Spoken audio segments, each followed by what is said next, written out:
What's up, guys? Chris with Croft CNC here, coming at you with a little tip and trick for the UCCNC. Actually, you can use it for the Gerbil controllers with the touch probes also. One of the Bobs had been posting about the touch probes here the past day or two, and he had mentioned about using a dowel pin, and some people had asked what that was, and what they are is this is a metal dowel pin.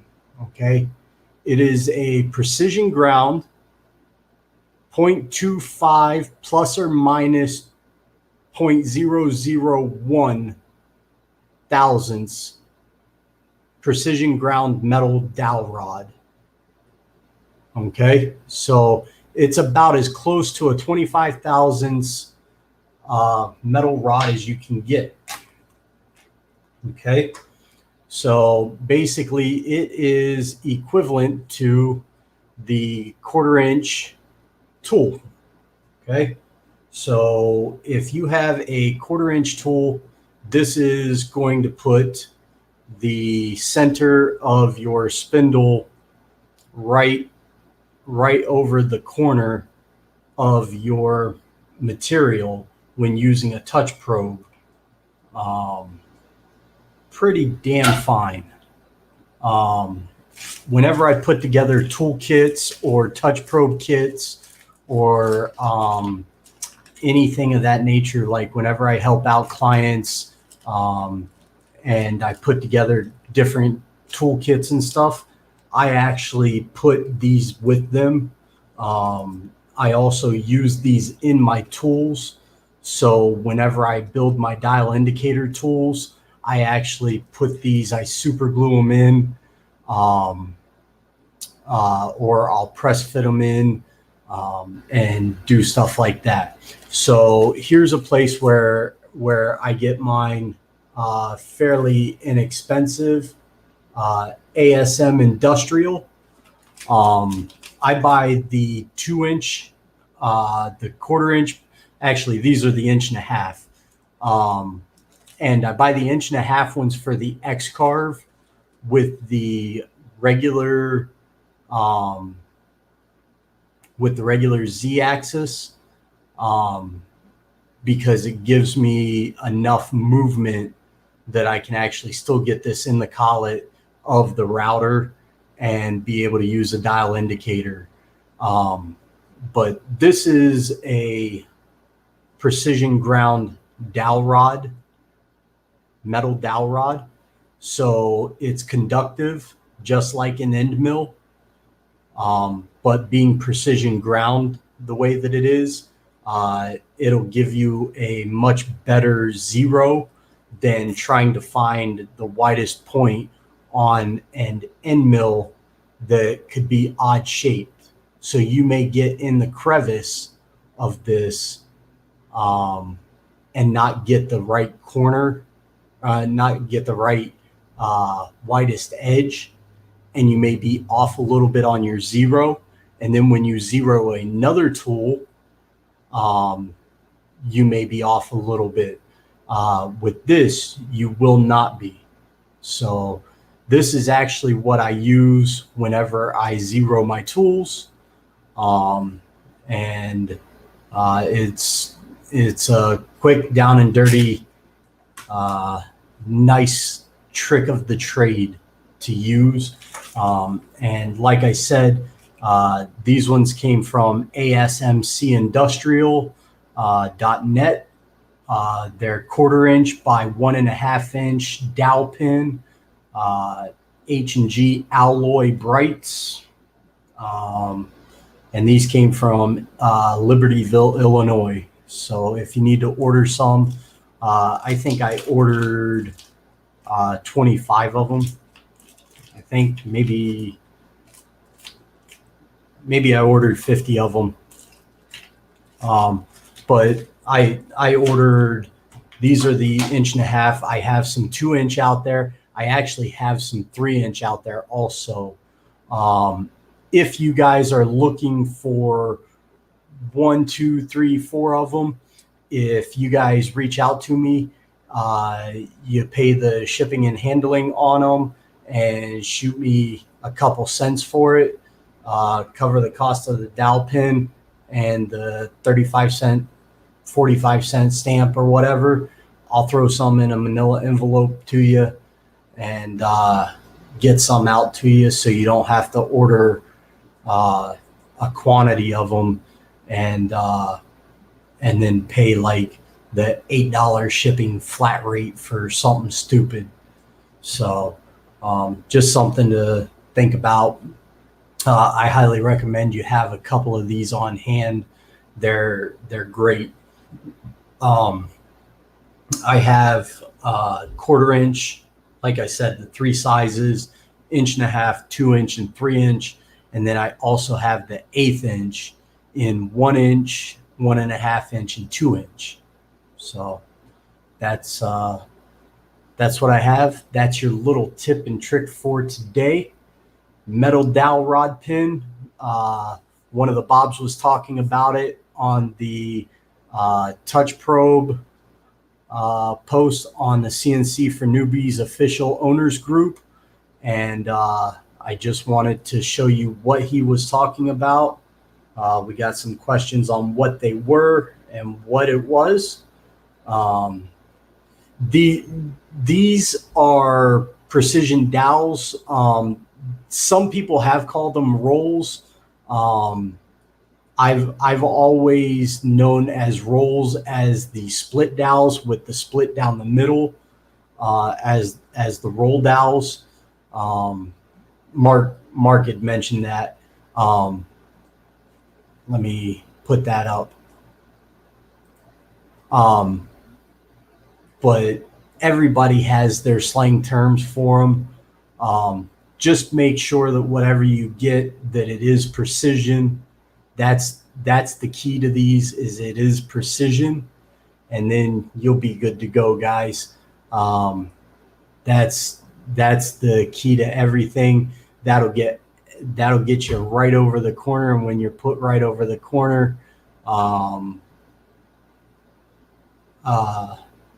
when you're put right over the corner,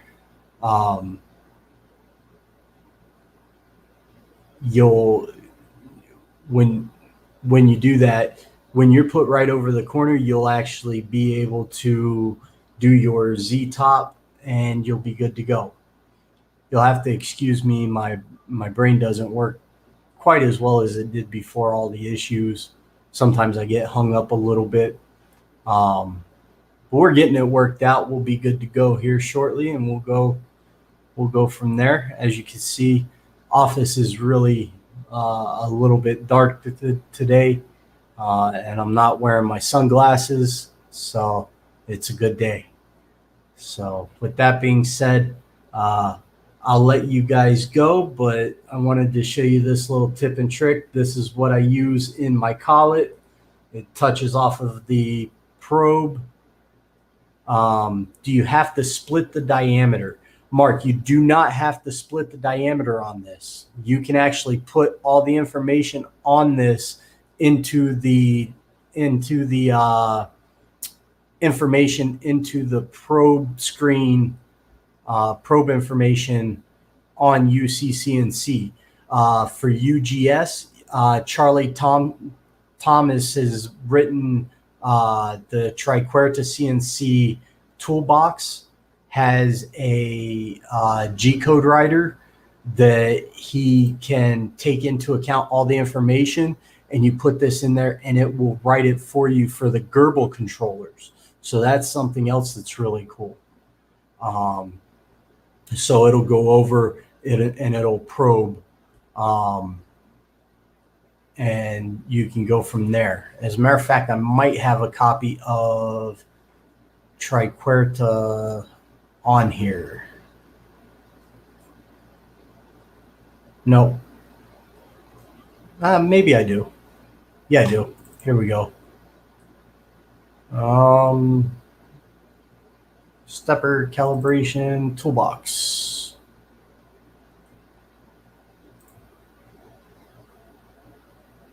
Okay. Get started.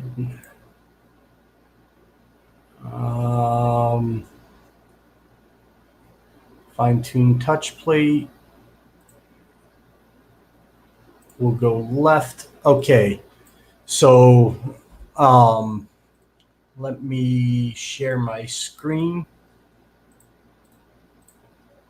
Okay, so this is what the Triquerta touch plate looks like. You can generate the Z or you can generate all the axes. This is what my Triquerta offsets look like. So for my file name, if I was using this, I would output 0.25 Dal. And my bit diameter is going to be 0.25 inches. And we're going to change that to desktop. Okay. And I'm going to say okay. I'm going to minimize it. And now, when I open this,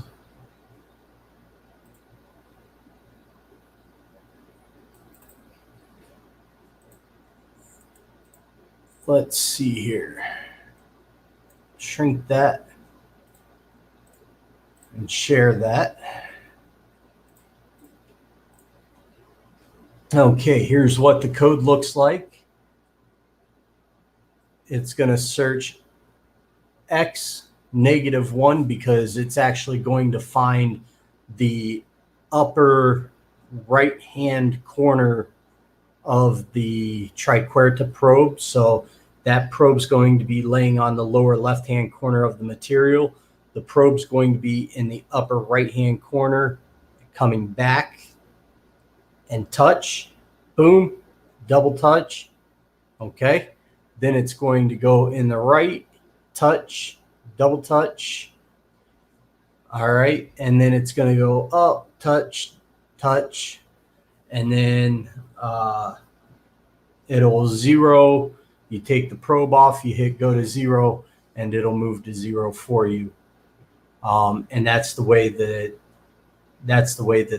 probe actually works, or that probe module works for Gerbil.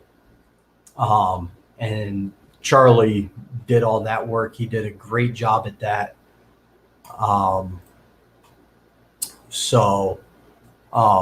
Yeah, that's that setup.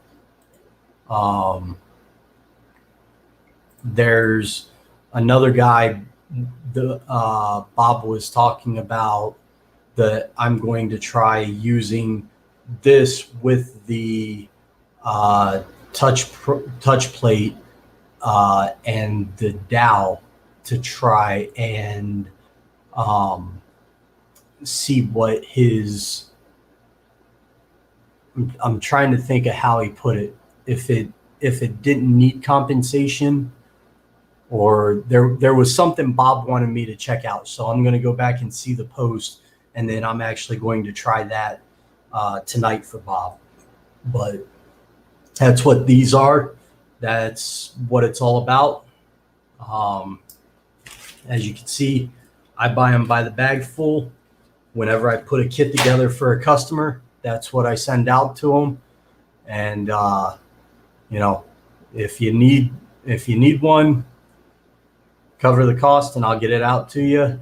If you buy a kit from me, that's what you get, and go from there. All right, guys. All right, later.